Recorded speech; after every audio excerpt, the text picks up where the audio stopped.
제 토지가 있는데 누가 1년 전에 무단으로 거기다 무덤을 했어요.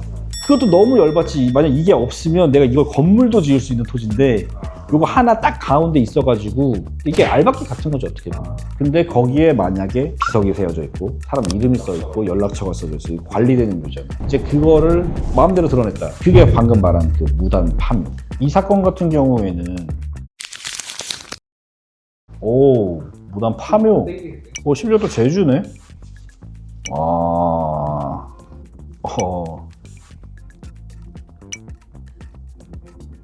여기 영상을 보면은 고지도 엄청 많이 했다고 나와있거든요. 네, 내용 증명도 보내고 그렇지. 그럼 어떻게 해야 돼요? 이 사건 같은 경우에는 연락을 수차례 했다 그랬잖아요. 연락처가 있고 관리된 묘잖아. 연락을 해서 이장비를 줄 테니 좀 묘 좀 이전해 주십시오 합니다. 그래서 이장비를 주는데요. 이장비가 정해진 시세라는 건 없는데 보통 이제 1,000만 원대를 요구를 해. 이 토지가 한 1,000평인데 1,000평 전체 가격이 1,000만 원도 안 돼. 근데 이장비를 1,000만 원 달래. 이거 누가 주냐고. 낼 수 없잖아. 서로 이제 이사해달라는 사람이랑 묘 가지고 있는 사람의 그 금액이 잘 안 맞아요. 맞으면은 사실 분쟁되는 게 없고 그냥 이장해주면 되는데 가격 협상이 안 됐거나 아니면 절대 안 하겠다. 그래서 제 토지가 있는데 누가 1년 전에 무단으로 거기다 무덤을 했어요. 이런 경우에 분묘기지권이 인정되지 않거든요. 분묘기지권이라는 개념부터 좀 아셔야 되는데 다른 사람의 토지에 이 분묘를 내 걸로 쓸 수 있다는 그런 권리를 말합니다. 남의 토지에 무덤을 팔 권리거든요. 그렇지, 무덤을 기지, 세울 권리.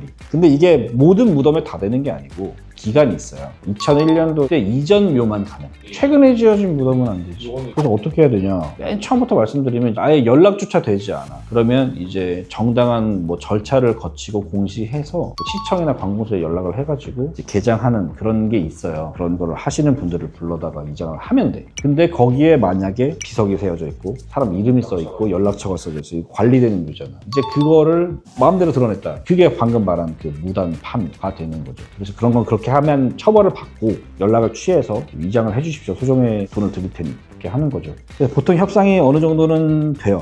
이제 협상이 아예 안 되는 경우나 돈의 이제 금액 차이가 너무 큰 경우가 문제돼요. 어르신들 경우에 사실 내 땅이었어. 뭐 이런 경우도 있어. 한참 전에 조상들끼리 거래를 했는데 원래는 이 사람이 샀고 거기다가 이제 조상 묘도 모셨어. 근데 등기는 안 친 거야. 그거 몰라서. 그럼 나중에 이 사람이 자기 땅이다 한 거지. 그리고 나서 이제 분묘를 이장해달라고 하는 수도 있잖아요. 그럼 이 사람은 정말 열받을 거잖아. 그러니까 누가 열받는 상황인지는 상황마다 완전 다 다른 거죠.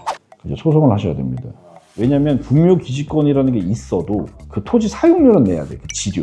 그 지료 청구를 하셔야 됩니다. 요만큼 쓴 거를 청구해야 돼요. 네, 그 범위. 근데 그게 얼마 안 돼. 이 토지 전체를 쓰는 게 아니라 요만큼 쓰는 걸로 평가가 되거든. 근데 그것도 너무 열받지. 만약 이게 없으면 내가 이걸 건물도 지을 수 있는 토지인데 요거 하나 딱 가운데 있어가지고 이게 알박기 같은 거죠, 어떻게 보면. 근데 만약에 그 사람이 지료를 2년간 안 내.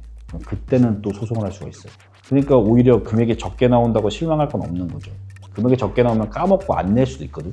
2년 뒤에 땅을 뺏어오기 위한 빌드업 소송이에요. 근데 지료 청구를 하는 과정에서 판사님도 다 아세요. 이걸 왜 하는지, 이 소송을 왜 하는지. 그래서 조정을 보통 해. 이렇게 하지 마시고 인사비로 이렇게 하시죠. 조정이라는 거는 법원에서 하는 둘이 합의 화해잖아요. 거기서 이제 금액이 맞으면 가는 거고, 협상이 안 되는 경우가 협상 끝까지 안 돼서 지료 이제 판결 날 때까지가 한 10%? 최근에 나온 기사인데 이게 또 제주도 사례인 것 같아서 이 사례를 바탕으로 분묘 기지권을 둘러싼 그런 법적 문제에 대해서 설명을 드렸습니다. 이게 내 땅인데 함부로 묘지를 해놓고 그걸 못 내보낸다. 이게 굉장히 좀 부당하고 터무니없다라고 느끼실 수도 있지만 뭐 법이 그렇습니다. 제가 봐도 좀 답답할 때가 있는데 뭐 정말 속사정을 들여다보면 그 상대방도 좀 이해가 가는 사정들이 있을 경우들이 있고 그래도 뭐 어디까지나 그 적법 절차에 따라서 하셔야 되겠죠. 법은 지키라고 있는 거니까 이거를 못 내보낸다. 이런 답답함을 느끼고 계신 분들은 연락 주십시오. 열심히 최선을 다해서 처리하겠습니다.